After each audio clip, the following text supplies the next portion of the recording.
Welcome to the Midlife Happiness Project, where we share inspiring stories to bring some happy into your life.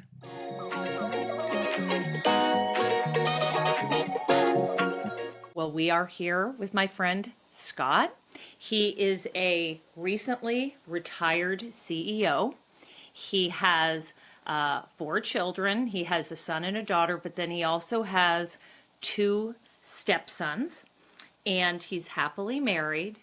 And I'm so delighted that you could come on this show, Scott. Well, Sarah, what an honor to be here. Thank you for having me. Absolutely. So let's just get down to it. What is your thing? The thing that you have invited, embraced into your life since becoming an empty nester that's really brought you happiness? Yeah, I'm going to call it giving back. And to me, that's a way to apply my experience and contacts to help nonprofits, universities, individuals, companies, kind of my local business community. So I do that through board service, through volunteer nonprofit board service, through some young leader mentoring, and working with students in the university here as well. So it's something that I focused on as I was facing this kind of empty nest and what would life after retirement look like.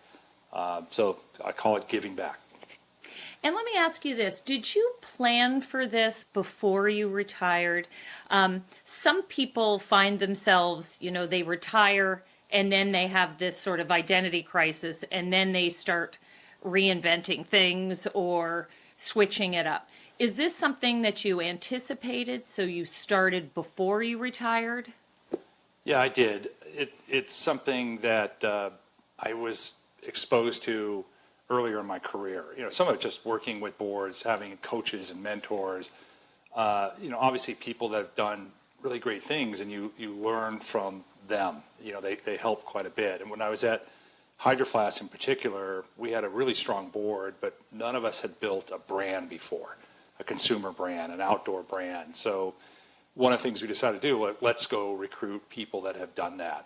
And we ended up with 3 awesome advisory board members that have built brands like the North Face, Mountain Hardwear, Timberland, Smartwool, Nike, super great people. And I learned so much about how do you build a brand that really connects and is authentic with consumers, and how do you have a culture and a healthy workplace that reinforces that brand, and what does leadership look like over the course of those years that a brand is growing. And so from both the board we had that were successful tech entrepreneurs, that very, very smart individuals, with our advisors, I got so much out of that by being on the other side of the table.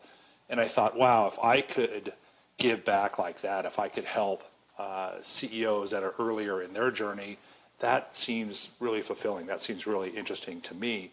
And I had the opportunity to kind of dip my toes in the water. So after Hydro Flask was acquired, the whole leadership team stayed on, and including me. And yet I was approached by a younger entrepreneur, just started an outdoor subscription box company. And he said, hey, would you, join our board? And I got approval from the parent company that had acquired us. I said, I think this will make me a better leader, to get out of my reality and work with another leader. And then shortly after that, I was invited to join the advocacy and advisory board of the branch campus of Oregon State University here in Bend, Oregon. And we had helped provide some seed capital to the school to create a 4-year outdoor products degree program. And so they were like, well, you have a vested interest in our university, come join our board. Work with students, work with the faculty, help lobby, if you will, in Salem for funding to, grow our campus. And so it's just been great in terms of getting out of your own head, of your own world, being inspired and impressed by, young leaders and just the talent they have and the passion they have, and then, the students of these programs and our future leaders, just how they see the world and their courage and so forth. It's just great. So it's been fulfilling as well. So I love this in that you're giving back And obviously that makes you happy, brings you joy that you can share your expertise, your experience with these people, but especially with regard to this younger community, it sort of sounds to me like you're also learning from them. Oh, yeah, absolutely. It's how they see the world's different. They're just, this is the workforce of today. And they have different views. They face a different world than we face. So, of course, it's going to be different. Times have changed. There's the prevalence of technology. There's just, it seems like a crisis of the week is, unfolding in our worlds together. So, yeah, just seeing how they do things differently and how they want to lead, who they want to work for, who they want to follow, what they're passionate about. And so, yeah, I'm learning a lot, and it's great. It makes me a better board member in working with CEOs and leadership teams on, okay, how do you create that kind of culture that is inclusive of multiple generations and gets the most out of, the opportunity and your workforce, and the times are different. The times are very different now than they were. Absolutely. So the other thing that you and I were chatting about, and I think you can offer an interesting perspective. You're clearly somebody who just doesn't like the idea of retirement. It's more of a perhaps transition. And you had used the term downshifting. And I thought that this was fascinating, and a lot of people can relate to this. It's very scary to retire and sort of leave this sort of life that they had where they were in a position of being a decision maker and utilizing a very specific set of skills. And, this was such a huge part of their life that the idea of just sort of pulling the plug on that and, moving to Florida and playing golf might be most people's sort of game plan. But I think when push comes to shove and it actually happens, for a lot of people, it's kind of disappointing. So can you speak to this? Absolutely. What a great topic. And I have to just acknowledge that, you get to a point where through luck, privilege, great support from people around you, and obviously hard work, you have this opportunity to downshift, I call it. So retire, I think it's a prior word, but there's a lot of go still left in you. So what do you do, and what does that look like? And I remember sitting down. I was meeting with my primary care physician for like an annual checkup. A quick funny story on this. He's like, "So how's it going? What do you do from work? And are you healthy? Are you happy?" I said, "Yeah. By the way, I'm probably 2 years out from kind of a planned retirement from this role I've been working on. We've sold this company. I've been running it for a couple of years. I'm helping to integrate it into this larger company. We've agreed I can supposed to stay 3 years. I agreed to stay 4 years. Everything's going great. I'm going to ride off in the sunset." He goes, "Well, what are you going to do?" I said, "Well, I want to travel. I would really like to get better at golf, and I want to snowboard and mountain bike a lot more too." And he just sighed. He looked at me and goes, "Let me tell you about a friend of mine. He was early at Microsoft. He's had a great career.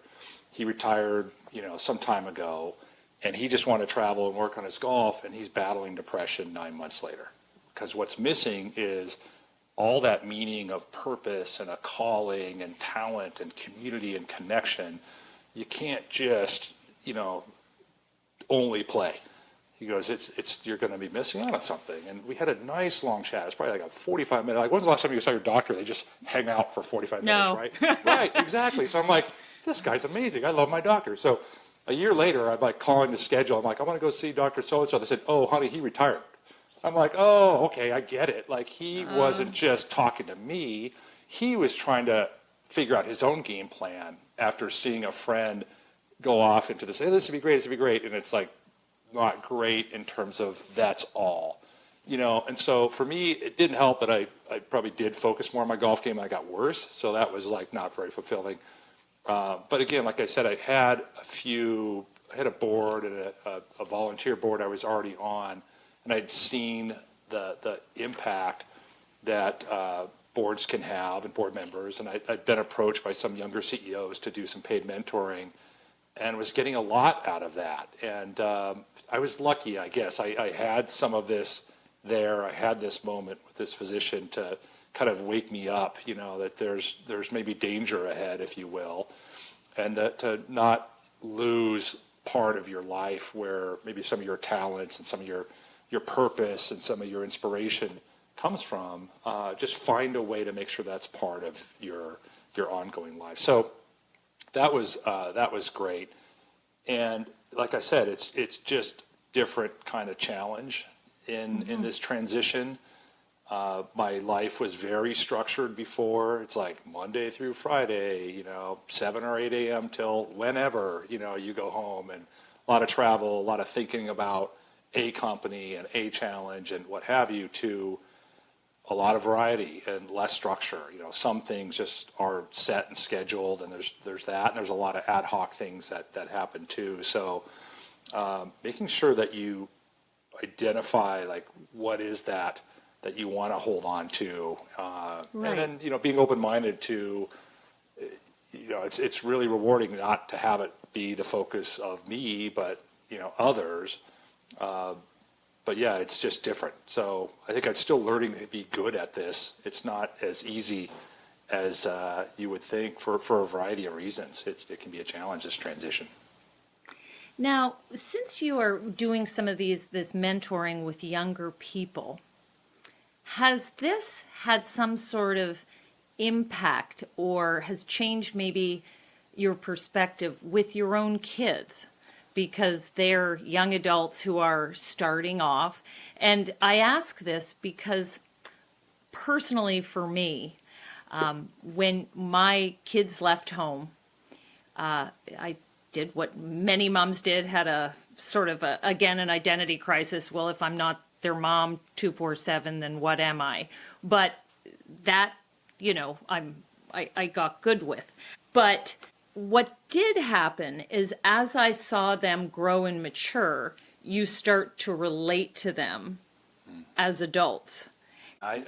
You're right about that, because some of the people I've worked with are closer to my children's age than mine, by far. So how they lead, how they think about life, how they prioritize family is great. I think it's actually better than how we did it. For sure, there was kind of like this compartmentalization that I remember. It's like, oh no, you're in this time where it's like divide and conquer. Like someone's just got to grind themselves into a pulp to provide, and someone's got to just hopefully raise a family, which is like, impossibly hard, almost on their own. And Yes. just like, we'll come back again and hopefully it all works out. And I just think there's there's working for just jerks, just like, this is what you do. You put your time in. And I look at my daughter, she will not work for jerks. She will not. So I think the learning there is like, wow, okay, why should they? Well, maybe we were wrong. Maybe they're right. Maybe they're enlightened. Then what's the implication for those that are, in their 40s, 50s, and are leading people in their 20s? How do they lead in a way that makes people want to show up and want to do their best and feel supported, feel seen and heard? So yeah, I think that's something I've seen and I appreciate, and I've had to kind of calibrate and in some ways applaud. That's great. It's just there's a different time and place, and It's mutual, right? Because by you doing what you're doing, you're being an amazing role model for your kids. But then on the flip side to it, by doing this mentoring, it's giving you this sort of additional respect for your kids. Yes. And I think it's interesting because the whole mentoring and parenting, right? So we're talking about, and as children get older, like, it's not just parenting the way, and it's mentoring similar, and even the board roles are similar, which is one of the challenges. So, especially when you're a CEO, not all the time, but if it's a crisis, it's like you just make the call, and everyone just does that. So that's that.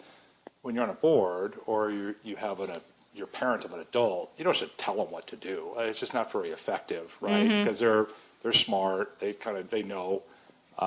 They have the whole context of a situation. So it's really more about asking good questions and, honoring what they know and their views, but, sharing your experience and making not too many assumptions, because other things I found is not everything's exactly like it was when we were at Hydro Flask. It could be a different market, a different time, things have changed enough, even when they look similar. So it's not so much about like, hey, do this, but it's more about,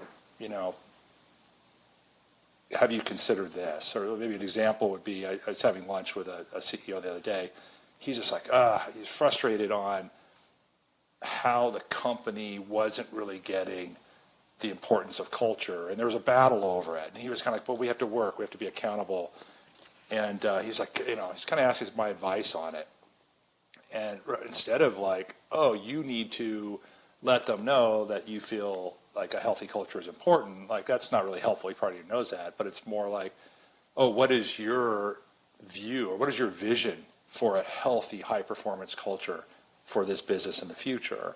How does that compare with what the people think? And then how important do they think you feel it is, based off of how it's been communicated so far? So it's more about, it's almost like therapy. It's more like asking questions so that Right. people can kind of ponder and think. And I think back to the best moments for our advisors and board. They never told us what to do as a leadership team, but they asked great questions. So we really, really wanted an answer sometimes.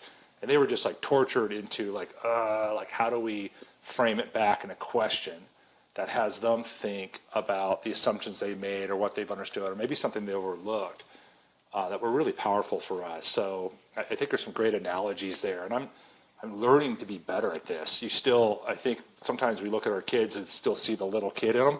So it's like, you need to do this, and like, that is not really effective for 27-year-olds. Like, Ain't happening. nor is it effective for a 35-year-old CEO. So it's that, okay, shifting to step back. How do I frame this back as a question that could be helpful? How can we have a dialogue? How could maybe I learn something about, oh, this is different than what I thought. Wow, you're doing things I hadn't ever thought about or been exposed to. I'm learning through this exchange as well. And some of the mentoring is that. You're just learning how the next generation thinks, approaches things. You're inspired. It's just different world. Things are more digital. There's hyper competition. There's different geopolitical circumstances happening now than were happening 10 years ago. So yeah, there's just different problems to solve. So there's always the opportunity to kind of learn in the give and take. But I also commend you for really loving and appreciating sort of this new generation and this young, sort of fresh perspective on seeing the world. Because, I mean, it's like, people of our age, when you listen to your parents now, you get the old, that would never happen in my day. And it's like, I get it.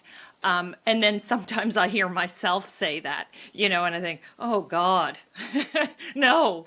So I really do try. Sometimes it makes you nuts when younger people, say certain things or are quick to sort of correct you and things. But then I do have to remind myself, like, we are in a unique position, especially of being parents to these young adult people, that we do get this fresh perspective on the world. And that is not necessarily something we would get with friends our age. Right. And for a lot of the companies I work with or individuals that, they sell to consumers and who is quickly taking over most of the discretionary spend for a lot of categories. And it's those next generations. And so if they think differently, if they purchase differently, if they have different reasons for doing things, if you don't understand that, there's a lot of risk in, your ability to grow. And so I think that's part of it. If you're a leader and you're hiring people, you're managing talent, this is your workforce increasingly. And do you understand them? Can you connect with them? Do you appreciate what they bring to the table? And I think the other thing is just like I said before, the heaviness of some of the things. And I'm trying to remember, we had the Cold War, we had the OPEC gas crisis. It's not like we were without any dramas, but when you look at today, it's like, have we fried our planet? Like there's a lot of existential kind of bigger questions, right, that this generation is facing.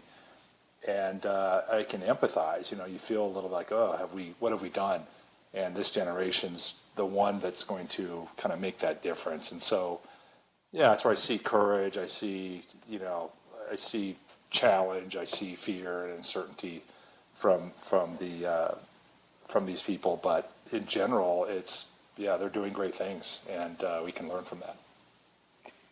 I think your story is really, really inspiring. And again, I think a lot of people listening to this show, there are people that want to contribute, they want to give back, but they're not really sure how to do that.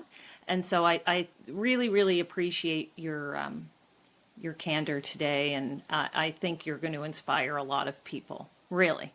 And you've been a fantastic guest. Thank you so much. Thanks so much for your time. My pleasure. Okay, thanks, Scott.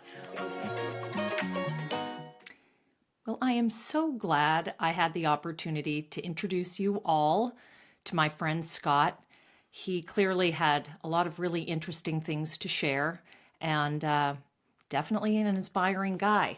So let's get right to it. As always, I've done some research, and what's interesting about Scott is after having a very successful career as a CEO, Scott has found a new way of leveraging his experience and his expertise to really give back.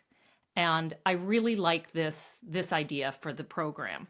He has found a new role and for himself that's been both rewarding and fulfilling, even though clearly he's not a CEO anymore. He refers to not so much as being retired as downshifting. So this downshifting from being a CEO to now being on various boards and being a mentor shows a sort of personal and professional progression. But it also speaks to something that's really interesting that I discovered when I was researching this. And it explores the idea of two different types of intelligence. We have in our life something that's referred to as fluid intelligence. And this is primarily the ability to use logic in new situations, to think flexibly, and to solve new problems. Not surprisingly, a lot of innovators and high-performing executives have boatloads of fluid intelligence. Unfortunately, however, research has found that this type of intelligence, this fluid intelligence, peaks early in adulthood and starts decreasing in your 30s and 40s. However, there is good news, something called crystallized intelligence. And this is a second type of intelligence where people have the ability to use previously learned knowledge and experience that they've accumulated over the years.